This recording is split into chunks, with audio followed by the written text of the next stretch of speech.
Welcome to Estoril in Portugal for the Adventure Racing World Championships of 2009. This is a multi-sport event where navigation is crucial, but the key factor here is endurance, and it's on a scale that is incomprehensible.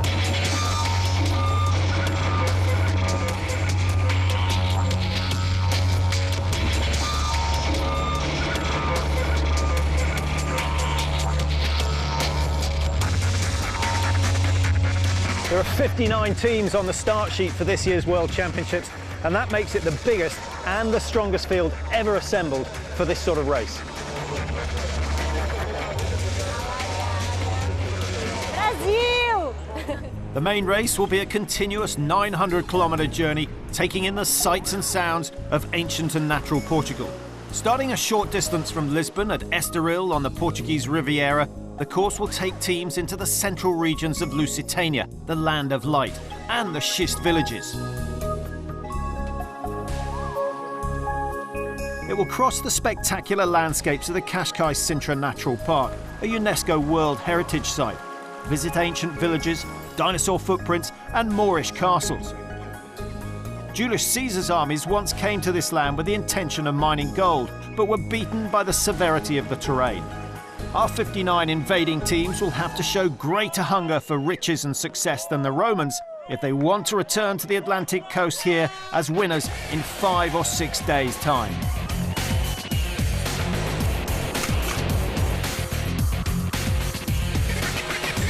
Stage 1 takes place here alongside the Atlantic in the Cascais region.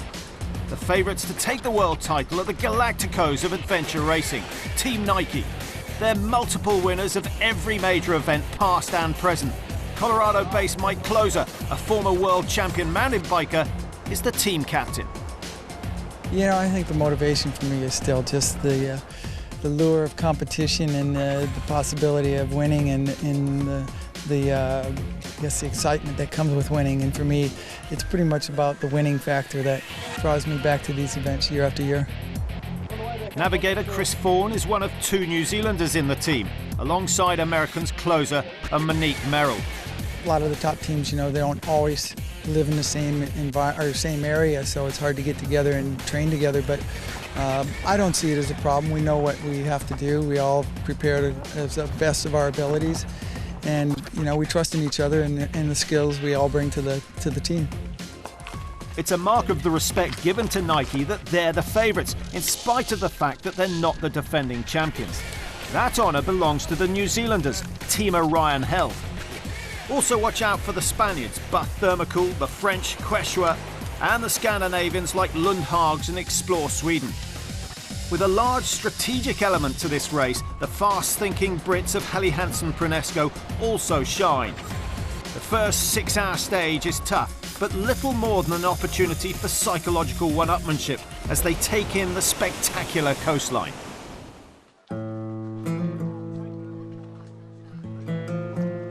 The real battle starts tomorrow after a last night's rest. Then it will be all out for 5 days, 24 hours a day. There'll be 23,000 metres of climbing on bike and foot, enough to climb Everest from sea level to summit almost 3 times, as well as kayaking and grueling rope work on a course that starts here in the region of Portugal's schist villages at Castelo Lusa.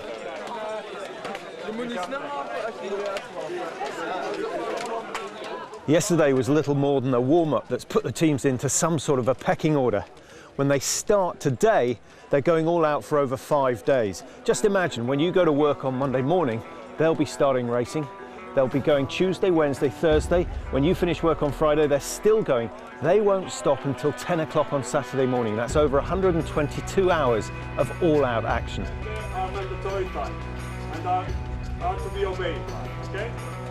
Each year, the Adventure Racing World Championships is hosted at an established world-class event, and it's the first time that Portugal's XPD race has held the championship.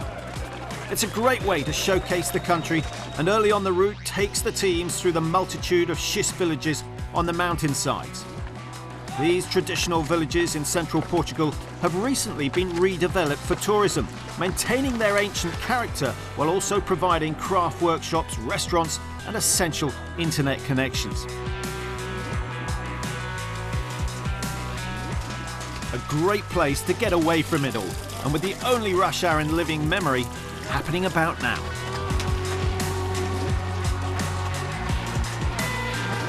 Hel Hansen's Tom Gibbs is keeping the Brits well up in the pack. Guys, we're going on the trail.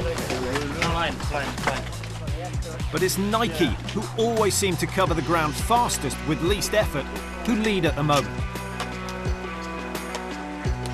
Their great rivals, the all-Kiwi Team Orion, are close behind. They're the defending world champions and justify their small country's reputation for producing formidable adventure races. We're all pretty strong in all the disciplines. From New Zealand, we're all pretty good kayakers. And I mean, I guess you just need, everyone's got to have a good base in all running, trekking, biking and kayaking. So we have that with the teamwork and good navigation, and then you just need a little bit of luck and hopefully get you there. Nike and Orion are out in front then, but Hel Hansen have had their moment of glory too. Yeah, we were first for 10 minutes. Nah, it's not actually that long. Yeah, maybe 10 minutes. And then we've just sort of settled into our own pace.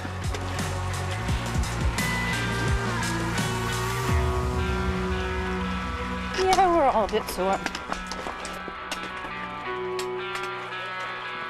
Even Nike hurt early on, but there are still 5 days to go on those sore legs before the first teams arrive at the finish, which they must reach within 127 hours of the start. In the meantime, they have to get as many of these checkpoints as possible over a 900-kilometre course, while also beating the deadlines at established cut-off points.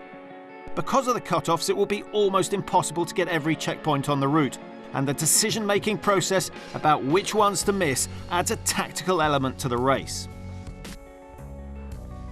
At the moment, Nike and Orion are racing head-to-head and getting all the checkpoints, as are many other top teams, but this will change later on when fatigue sets in and the pace drops. I mean, you try and think too much about the opposition, because you really, I mean, while you can make some tactical decisions based on what others are doing, it's really about doing the best job you can for your team.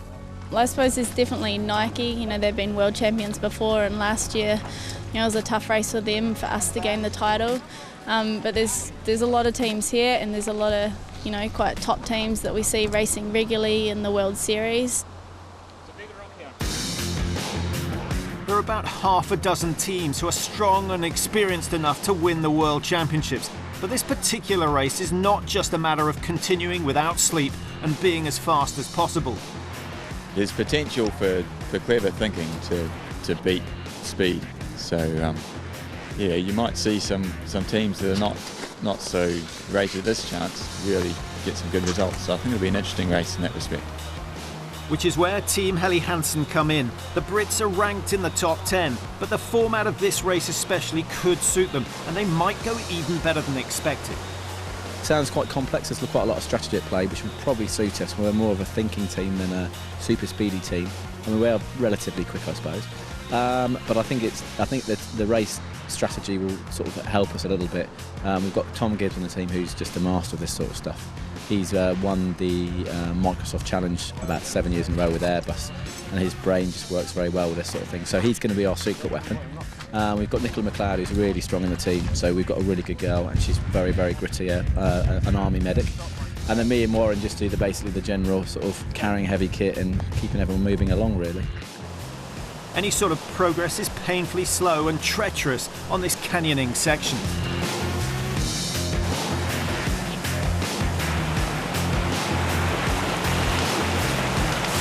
Don't stand here, man. Just go.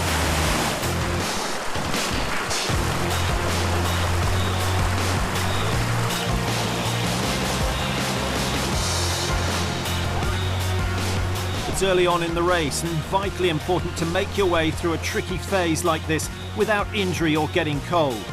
All their reserves of strength will be required later on.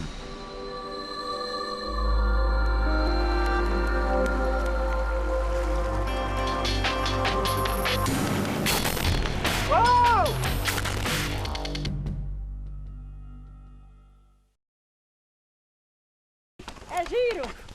Bora! Welcome back to the Adventure Racing World Championships here in Portugal. It's day 1 of 5 and the teams have already endured a tricky canyoning section.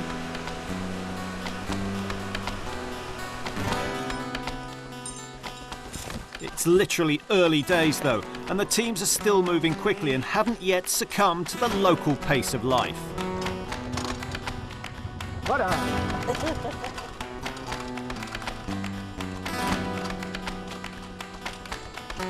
After running pretty much all day, the teams are at the run-bike transition at Esperão. After 45 kilometres on foot, the top contenders are still close, but only 18 teams have all the checkpoints up to now. Most already having to skip checkpoints in order to make it here before the cut-off time. The transition areas are an opportunity to stock up with the right supplies for the stage ahead.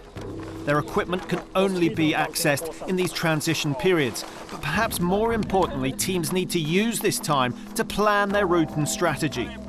It's the end of the first day, and next up is an all-night bike ride with almost 6,000 metres of vertical climbing, enough to put you 1,000 metres above Europe's highest peaks.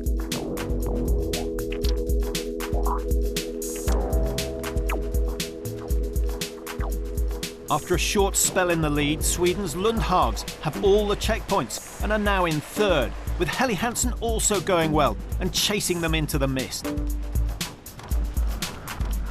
It's quite eerie up here. Yeah, windy, bit chilly, eerie.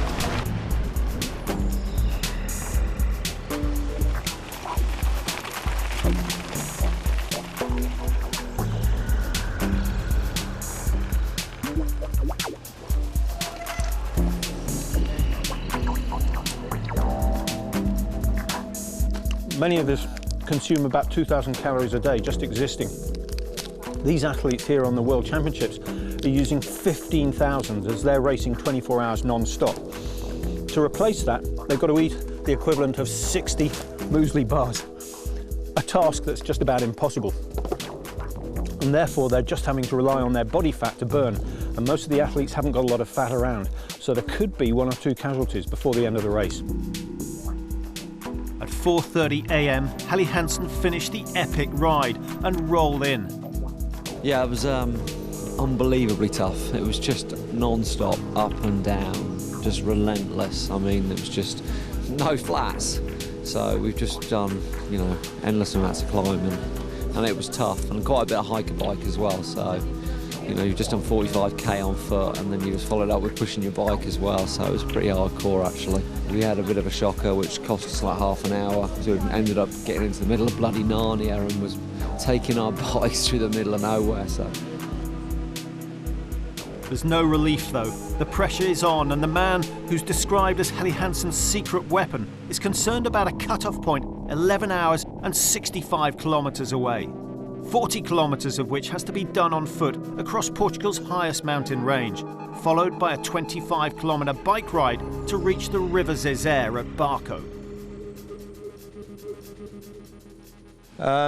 Well, I don't think we're going to make the paddle, but we'll see how it goes. My understanding is if you don't do the paddle, you do a run. Tom's done his homework. Looking ahead and forming a strategy is vital in this race, and teams must reach the town of Barco by 3:30 in the afternoon to begin a 20-kilometre whitewater kayak section, which will take them downstream to Barroca. After all the trekking, it'll be a welcome rest for the blisters. If you miss the cut-off time, though, you'll be sent by foot to Barroca instead, a morale-sapping, blister-bursting hike through the mountains.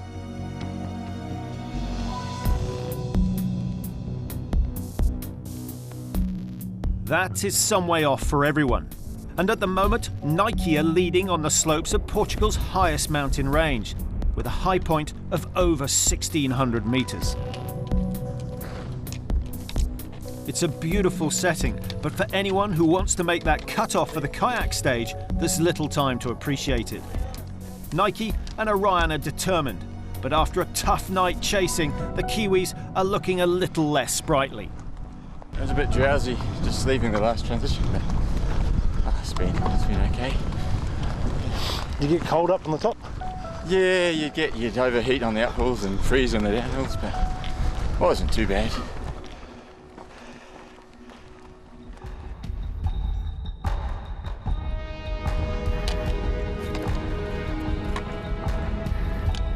Soon, Orion and Nike are trekking together, and there are no navigational problems for either team as they march through the mountains, showing Caesar's troops a thing or two about how to deal with this terrain.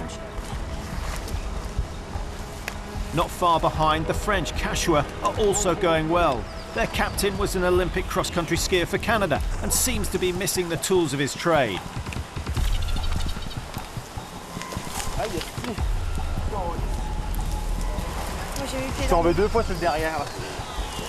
You don't need a degree in languages to understand that one.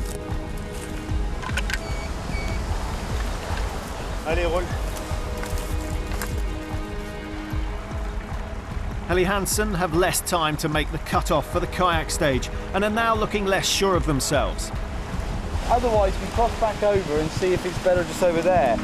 But if we get past this first bit, it looks better. 2 hours behind Nike, they're losing more time here.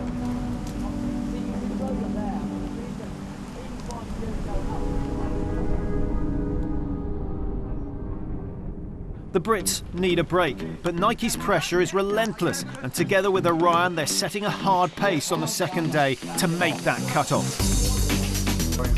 Long and hard and cold and tiring.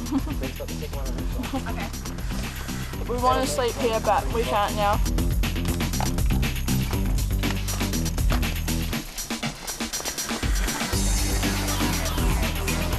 The effort pays off, and the fastest teams make it to Barco in time to make the next 20 kilometres sat on top of a kayak instead of running. As a further bonus, the locals have prepared a morale-boosting feast for the leaders.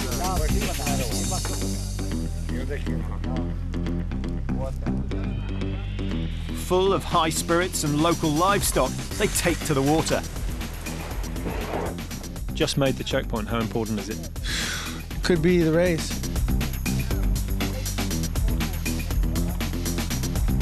And whichever way you look at it, it's certainly a much-needed rest for their feet and the lower body.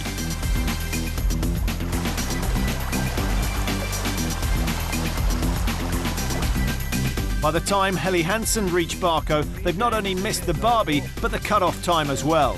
They now face another foot section instead of 20 kilometres of current-assisted paddle on the River Zézer.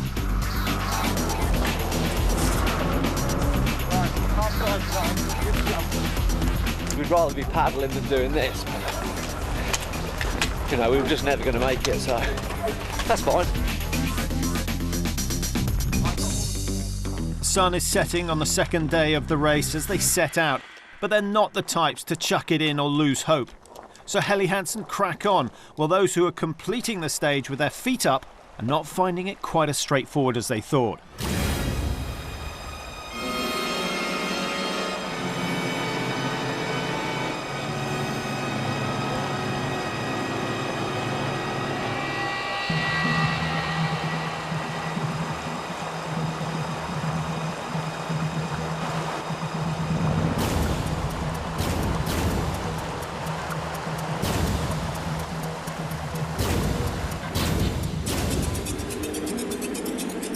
And as it gets darker, all this just gets harder. Here's Nike at this checkpoint.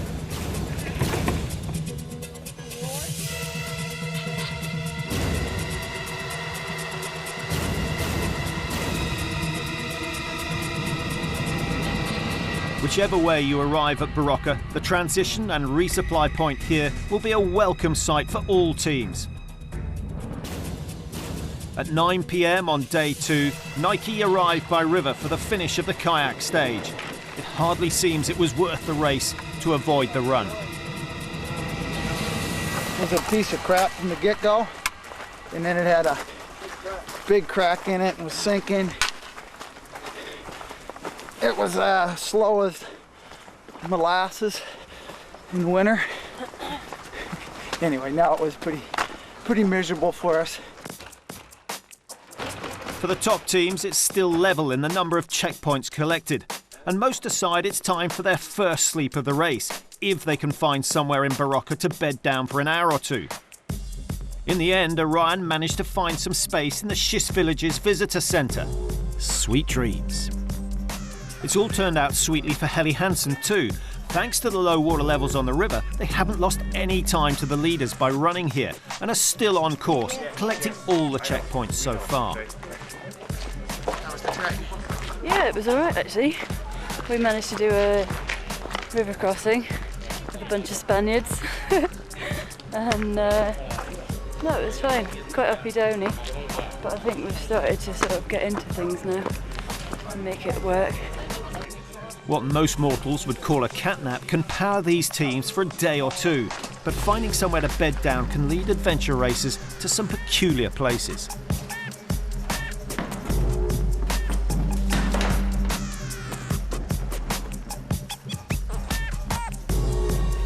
Deciding where and when to take those precious few hours kip is crucial. Hel Hansen decide not to sleep just yet. It's all tactics, and they're now ahead of Orion on the ground, but the Kiwis are well ahead on the sleep taken. It was good. Felt like I've just had a full week's sleep in 2.5 hours. Don't worry, we'll get tired again pretty quickly. It's good though, as long as it doesn't get too cold. That's what really kills you. Now Orion are likely to pass Hel Hansen, who will be sleeping somewhere down the track. Nike are awake too, but less refreshed after a couple of hours in the town hall. Snoring Europeans or something, I don't know, shouldn't say that, but there was a bunch of snorers in there. It was horrible.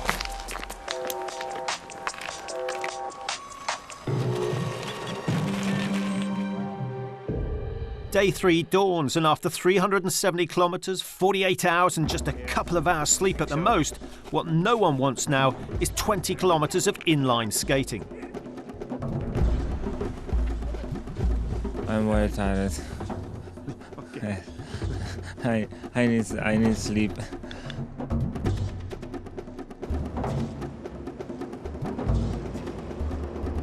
I'll be pretty pleased if I get through without any blood.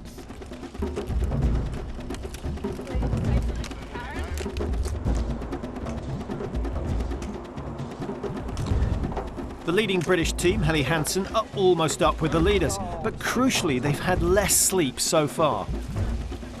We must get some sleep because we've only had 45 minutes so far. How long have we been going? What's today? Wednesday morning. 48 hours. 48 hours, yeah. So we'll get some sleep tonight, a couple of hours.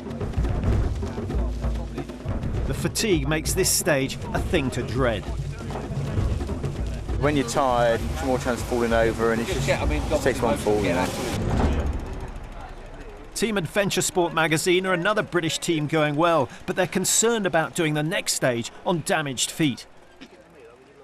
Not looking forward to the skate, actually. I've got very swollen feet, and I'm not very good on skates anyway, so quite nervous about it, because I think it's a lot of up and down, but try. She'll get there though, keeping life and limb together, as well as her sense of humour. You're going to be alright in this section. Oh God, probably not. And it's off, chasing Hel Hansen down the road. There's a nice rest on your feet. Oh, you must be joking. The blisters are now being vibrated to death. It's a favourite of the French teams though, and Cachua, who are definitely still contenders to win the race, are using this stage to make up some time on the leaders. Going like crazy. Right. Let's see what happens. Don't go too crazy.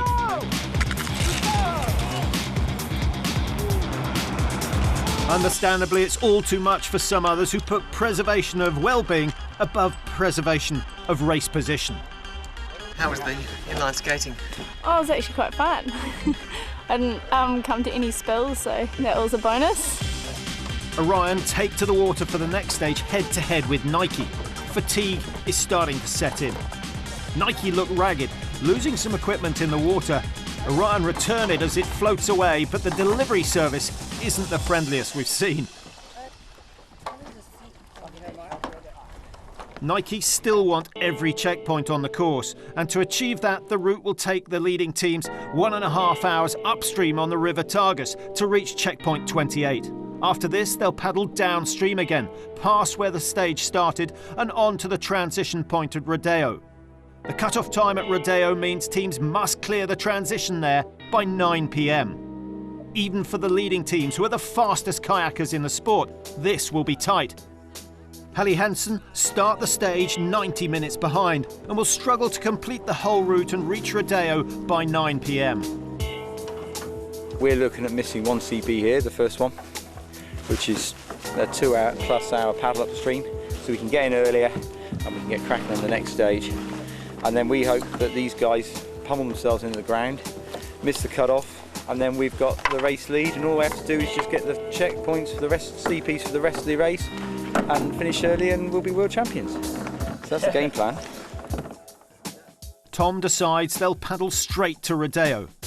4 hours of paddling, while Nike and Orion face an extra 2 hours on the water getting every checkpoint. Only time will tell whether the British team's gamble will pay off, but after 4 gruelling hours on the water, quite enough in themselves, they're the first of the big teams into the transition.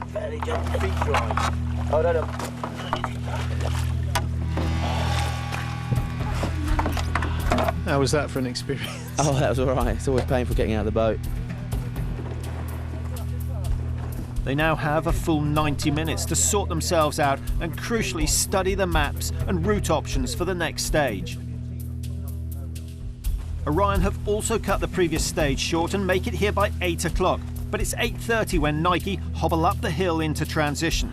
They're freezing cold and with only 30 minutes here to warm up, kit up, as well as swat up on the maps for the route ahead. They'll be pressed for time and in need of a really slick transition. Although slightly slower to get here, they have got all the checkpoints and are technically in a winning position, provided they can match the other teams from here to the finish and beat the remaining cut-offs. They put themselves under pressure, but it still looks good for the favourites. Tonight we're just going to try to get out of here, get a few hours of sleep and then move on. Hel Hansen have had plenty of time to look at the maps and make a time appreciation for the rest of the race. While for Orion and Nike, the rush to make the transition here means they don't have such a clear plan. I think we're going to sleep right now because we've only had a quarter of an hour, and then just get back out there. But it's getting harder and harder. There's no town hall to keep down in here, and maybe a couple of hours sleep in the open air will clear the heads of the Kiwis. Nike look in need of cooling off time too. Right? For a while. Okay, but what I'm saying is, that town is close to here. It's no, it's not. The town is 15k into the trip. Let's just go. So we'll do the 15k track. This massive 220-kilometre stage will end with a staggering 160k bike ride. But before even beginning that, there's a 60-kilometre trek over rocky mountains, which itself begins with a nighttime ascent of a vertical rock face. Lacking sleep and energy, they have to haul their heavy bodies up the ropes. It's a tough time for all the teams.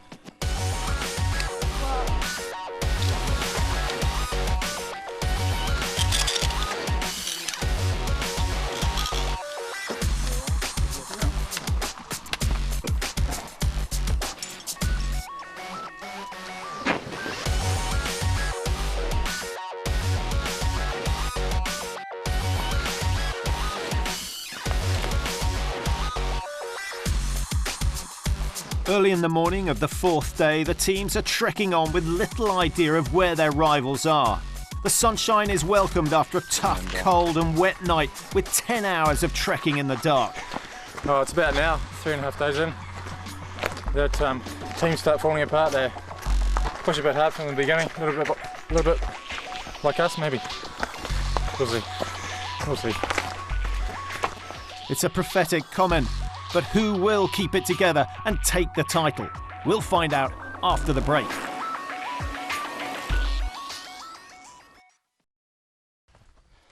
Morning. Morning. It's early on day 4 of the Adventure Racing World Championships in Portugal. Surviving on about 3 hours sleep so far, teams still have 2 days of racing to complete. The defending champions Orion are well placed but must complete the next stage of the race by midnight tonight. This means firstly completing the 60-kilometre trek to the castle town of Marveo, and then completing a relentless 160-kilometre bike ride to Villaray under time pressure throughout. The Kiwis have had a little time to sleep overnight, but their big rivals Nike have had none and don't have any time to take any. They're further back on the course, and the cut-off 14 hours away at the end of the bike ride to Villaray is looming already.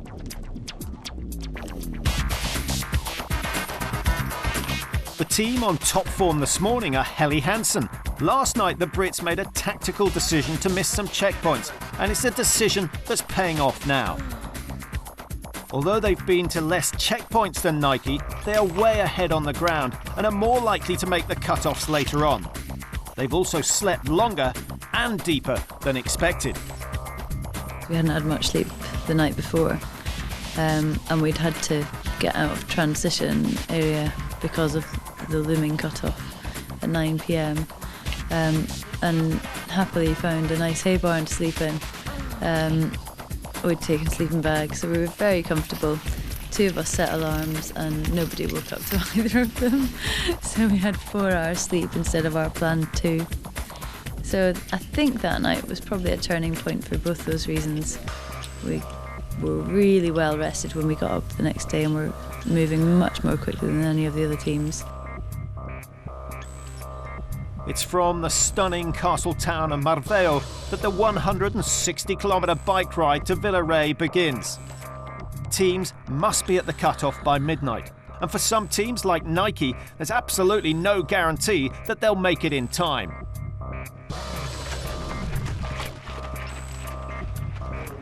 Powered by that accidentally long sleep, Hel Hansen arrive in Marveo to begin the bike ride in fine form, apart from the odd war wound. I crashed on the first day and took a big gash out of my leg, but I hadn't had the time to clean it or sort it out. And I definitely needed stitches, but I'll just have a battle scar from the event. It's also time for the seat of your pants to get reacquainted with the saddle.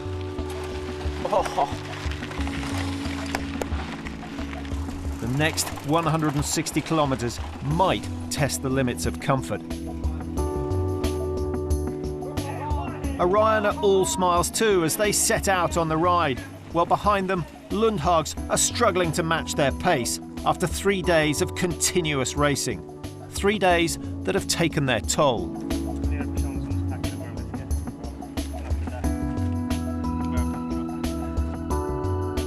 Cashua have the appetite to stay with the fastest teams, but the French can't stay awake long enough to do so and are also dropping checkpoints. How was the night? Very tough. We had to stop a few times to sleep because we couldn't move anymore without almost falling on our face. So we decided to stop, and a few times we slept half an hour, like power sleep. There was a long and tough one. Even Nike are going slower than they should be. We are not going the pace we'd like to be going right now, and it's mostly just due to not finding a good place to sleep last night, and then choosing a not so great place to sleep the night before. You know, we obviously go through our low moments when we know we're not moving well or losing time because of this or that. So not a lot of laughs right now. We're all pretty tired. We need some sleep. But they don't have time for any. They're just realising the scale of the bike ride they must complete in the next 10 hours if they're to make the cut-off at Villaray.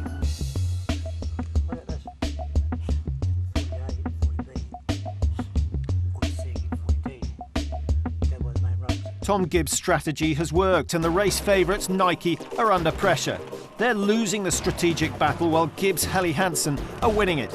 And last night's 4.5 hours sleep means that they're still going strong and are in plenty of time to make that cut-off at Villaray, now about 35 kilometres away. No one slept as much as us. 5 hours sleep over 3 nights is hardly excessive, but in that long sleep perhaps lies the secret of their success. They reach Ortiga, 3 hours ride from Villaray, just before sunset. We don't know what. So No, we don't. Nike are ahead in points, but we've got, we think, a couple of hours on them, which might count if there's too many CPs to collect at the end. So in the last stage, we hope that we'll be pressurised for time, because otherwise they're ahead. Nike arrive at the same point over 4 hours later. After going for so many checkpoints early on, they're continually playing catch-up, but are still astounding everyone with their speed on the bikes. How many left do we have? To do it real efficiently. The important thing is to make the cut off. Okay, Chris. What happens if you don't make it? Game over. They remain the favourites, but their strategy means they can't afford a single mistake. Hel Hansen have more leeway. Come on, England. Hel Hansen arrive at Villaret at 10 o'clock, well in advance of the midnight deadline. Initially you were thinking about a top 10 finish, things changed a bit? Yeah, well, obviously now we want to try and win it, but we're happy with where we are in some respects, but you know, you're also looking over your shoulder at the people behind you, so we've got to make sure we do the business. They start the next stage in high spirits. The local hall is full of sleeping racers, but those later teams who still have hopes of winning the event can't afford to stop here. Orion amongst them. We were hoping to get here closer to maybe 9, so we could get, you know, a good couple of hours sleep. Because more cut-offs tomorrow, which I think now we'll be struggling to make those. So it's just forever chasing the course, sort of thing. Nike are doing just that. They must make Villaret by midnight to stay in the race.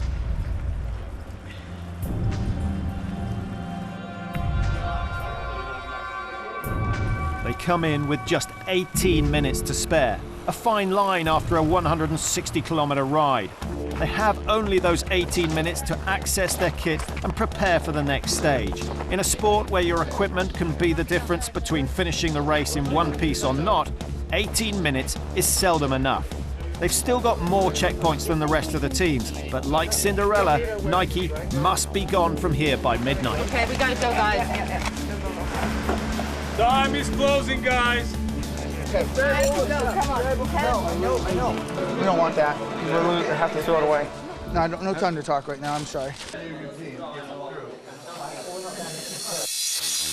The rush means that they're out on the road in the rain and in a little disarray for the stage ahead.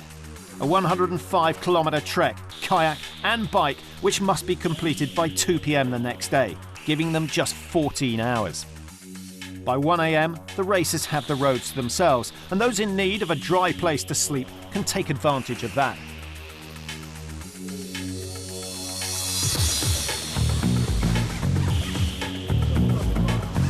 Early on in the trek, there's a tricky and wet rope section. But now, all the teams are missing out on checkpoints and chasing a shorter course, doing only what they have time for. These teams have missed too many checkpoints to challenge the leaders, but it's soon after the rope section, in the driving rain and with confusion of many teams around them, that Orion's race suddenly unravels. Just at the bottom of the canyon there was a checkpoint, and quite often when we come to a building and it's a checkpoint building, I would split off from the team and go around one side of the building, or the others go the other way, and we'd meet up on the other side of it. So that's what I did, looking for if the checkpoint was around the back. And I got all the way around the back, and it was a big building, no checkpoint. And then I looked over this bank and could see the others had found it and were carrying on. So I ran back around the building, checked in, walked about 30 metres up the single path that we were following. And there was a fork in the road, three tracks went off at this one point, and I'm like, which one did they go down?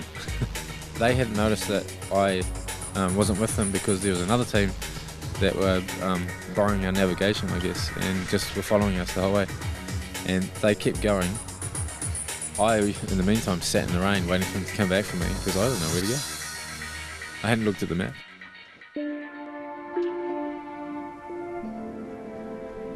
Eventually they meet up and complete the stage, including a 50-kilometre kayak.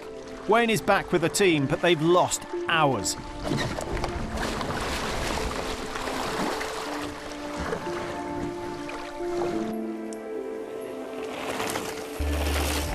After that, there's a 45-kilometre ride to the next cut-off. Orion make it in time, but have had to miss a lot of checkpoints.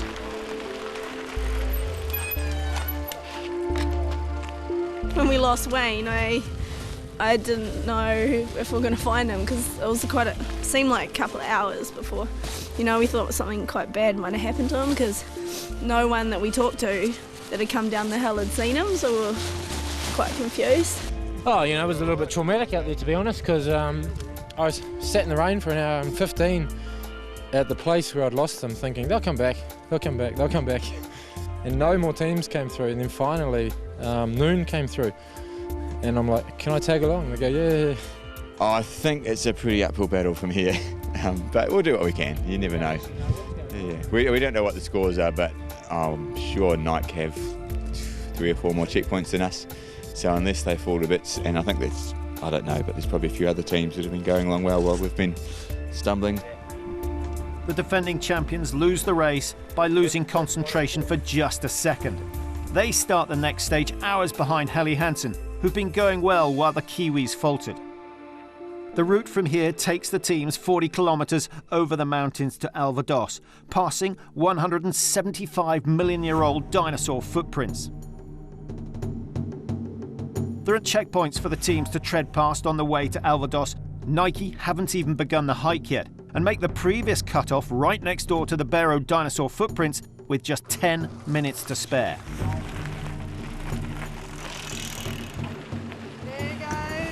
Hello, what's that here? Ready to check out now? You have to clock out before 2. In their rush, they believe they are even shorter on time than they actually are and make critical decisions before the next hike.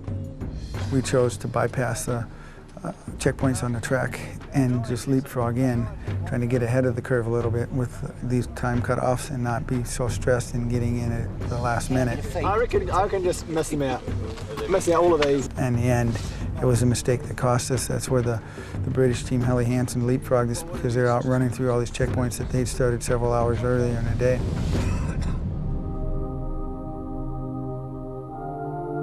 So while Hel Hansen take the high road past all the checkpoints, Nike's lack of attention to detail catches up with them, and they take the low road, missing enough checkpoints to hand Hel Hansen a firm advantage in the race. The Brits need to stay awake, alert, and on the right path for one more night to become the world champions.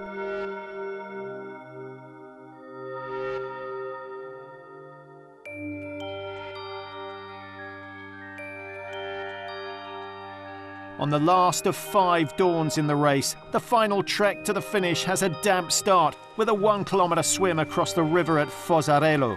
From here, it's a 23-kilometre run to the finish, and the team that were on nobody's radar pre-race could be about to win the title. Oh, massive adrenaline. And it was early because we thought we were hoping Knight wouldn't make a cut-off, and then we found out they did make the cut-off. So that's when we realised that we probably weren't going to win. But then they've just, they've just folded for some reason. But that's maybe just the pressure we put on them, keeping ahead of them and stuff. That was kind of our plan, really. Nike seem to know they've lost it, and for everyone it's just a question of getting the whole thing over and done with.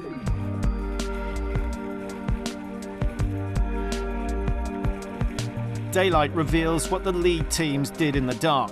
Seaside holidays in Portugal aren't supposed to be like this.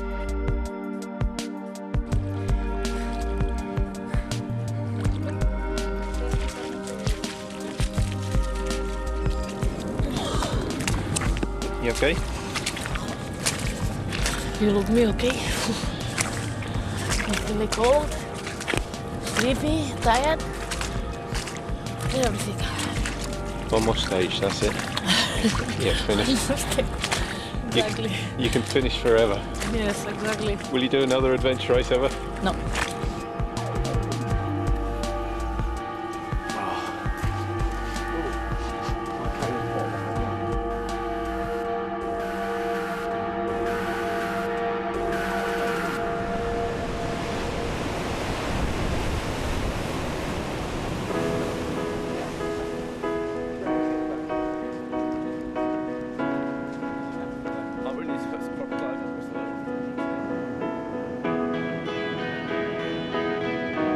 Peniche was recently the venue for the Surfing World Cup, and it's where the epic 2009 Adventure Racing World Championships finishes.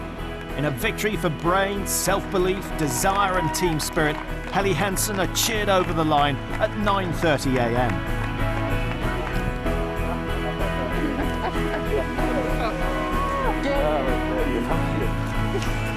Get it! This is beyond my wildest dreams. This is, I don't know, I couldn't express in words. It means everything. It's just been an emotional roller coaster because we haven't really known exactly where we've been. We've been working so hard, pushing our bodies to beyond a limit, had no sleep. Today we were just literally running completely on empty, but just kept going and going and going. Hel Hansen have achieved something that few people would have put money on. They've beaten Nike into second place. Yeah, we gave it our best, and we didn't calculate things quite the way we needed to pull it off. Third goes to Swedish team Lundhags. They helped me a lot. My worst competition ever. But now, yeah, we're here. That's nice. Only one checkpoint separated the top two, and Lundhags weren't far adrift at the finish. Orion dropped to fourth after their nightmare, but still ahead of Navigator Raid like Quechua and Buff Thermocool. After a disappointing end to the race, the New Zealanders finally managed to lift their spirits for the finish. That was, I think that's one of the hardest ones we've done. It's just, all the time, just trying to go fast, trying to make cuts. Pressure's always on. It was, yeah, that was an exhausting week. Sleep deprivation, gosh, you just go right down and crash out and tears, and then you're right up and it's the best feeling in the world, and then right back down again the whole 5 days. It's absolutely brutal, but it was just the most amazing thing to have done, and to see the stuff we've seen and do the stuff we've done, it's just been brilliant. I think especially just this morning, really early in the morning, that was really, really hard because it just seemed like the last bike ride lasted forever, and I just kept thinking this is never going to end, so it's just so nice to walk across the line now.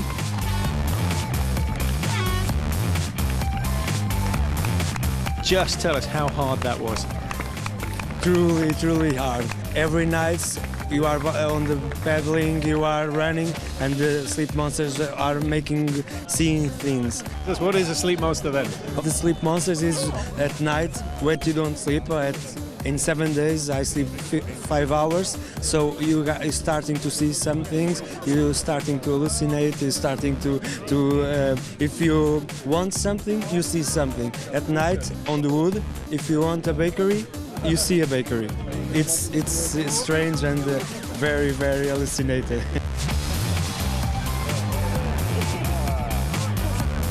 You know, that's the thing about good adventure racers, they have short memories. You know, I forget about all the crappy stuff and we start remembering the good stuff really pretty quickly. Yeah, it was beautiful, beautiful, beautiful experience. Yeah. Absolutely. Yeah. At over 900 kilometres, the course was always designed to be a tough one. It was also designed to be very, very tactical. And after 6 days of racing, that's exactly the way it's turned out. And although their sleep was accidental, it's the team that have slept longest and planned best that have come out on top. And they've now got a year to prepare for the next World Championships.